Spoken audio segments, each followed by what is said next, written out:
what I now know is that we all want the same thing. Everybody wants to be able to live to the highest, fullest expression of yourself as a human being. That's what you want. That's what I want. And what we all really want, we may find it hard to articulate, is to be authentically empowered to do that. Authentic power.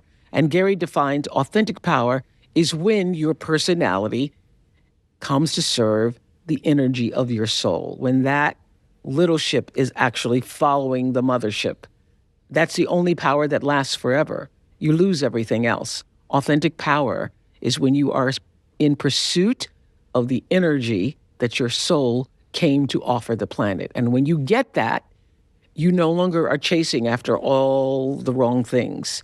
And in this same conversation, one of the greatest lessons from the moment I read it is the principle of intention. I believe that the principle of intention, which is aligned with cause and effect, is one of the greatest spiritual principles guiding the forces of our planet. And it is behind every decision in my life now, intention. When I truly got this, everything changed for me. This is the foundational principle that rules my life. Let's listen. The resonating moment of clarification came on page 38, where you say, you're talking about karma, and you say every action, every thought, and every feeling is motivated by an intention. And that intention is a cause that exists as one with an effect. And if we participate in the cause, it is not possible for us not to participate in the effect. And I took from that we have the world that we have created based upon our conscious and unconscious intention to do so. Is that correct? Precisely. Let's talk about cause and effect. It is the single hardest, to me, it seems to be the simplest law.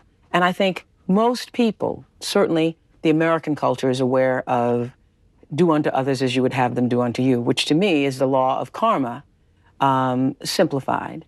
And people are aware of that, but are not aware that it applies to every single aspect of your being. When, I knew less, I used to think, oh, well, I'll talk about her because I don't care if she talks about me. Because if that's all that's going to happen, me talking about her, it means she's going to talk about me back. That's okay if she talks about me, because I don't like her anyway. But it doesn't work that way. I obviously know it doesn't work that way. That it's about the energy that you put out comes back, and it comes back in its own way, but in direct proportion to what you put out. Exactly. Here's a device that everyone's seen. When this ball swings out, you see this one? Registers the effect. Now this is cause and effect. This is the cause, and that's the effect. Suppose we take these away for the moment, and we only have two left, and we do the same thing. Now you see there's a cause, and there's an effect. There's a physical cause, and there's a physical effect. Intention is what causes the effect. Intention is not physical. You can't see it. You can't weigh it or package it. You can't market it. You can't do anything with it that the five senses can register, but intention is what causes that to happen. Here's another ball. This is the law of cause and effect. I say law because it always happens. It's just what you described. It's going to happen no matter who you are or what you do. That's right. If there is an effect, if there's a cause, there's an effect. And the two are one. Which means nobody is beyond this law. The intention may be to be kind to a friend. The friend experiences kindness, and you experience kindness in your life. Now, suppose you have another intention. Suppose you want to get the most that you can out of this world. Here's the intention. There's the effect. You exploit the world, and you experience being exploited. Do you see? I see. Whoever sets the intention experiences the effects of that intention. So if I intend... And you can never have an intention without an effect. Precisely. Yes. And if someone else feels the effect, you will feel the effect. In the East, that's called karma. Here in the West, we call it the golden rule. So if I want to be kind to you, you are going to have the experience of someone with the intention of wanting to be kind to you. And I myself, in my life, am going to experience people being kind to me. But not necessarily from the person you gave the kindness to. No, not necessarily from that person.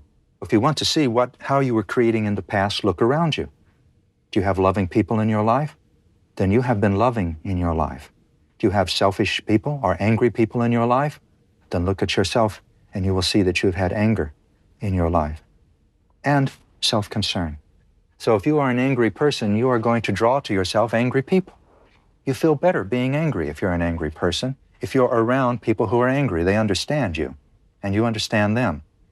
If you're selfish, if you're greedy, you will draw to you avaricious people because you understand one another. You know, hell is not something that you're assigned to against your will. Hell, if you want to look at it that way, is a place that you go of your own free will. Of your choices. Yes. How hellish, how much of a hell can you live in than to live in a world in which no one cares for you, in which everyone wants to exploit you, in which people look at you as an object? That is hell.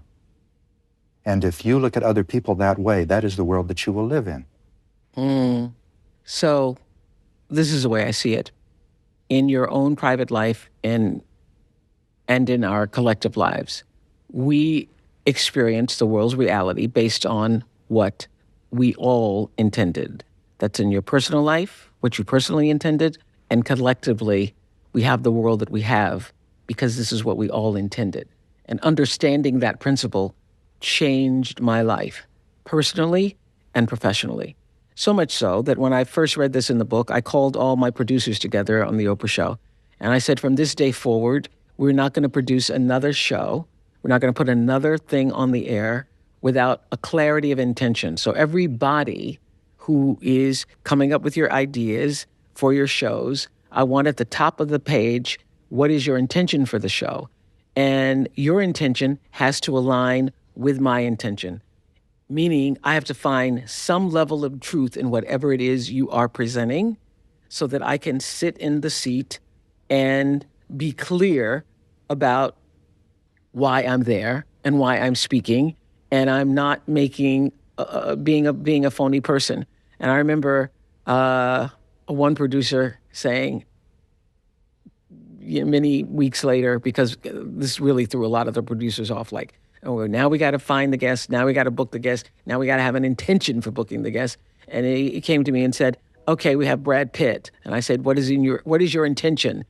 And this is Terry Golder. Terry said, my intention is for you to sit in the chair and Brad to sit in the chair and for both of you all to talk to each other and everybody's going to be very happy about it. Okay, I accept that. It's Brad Pitt.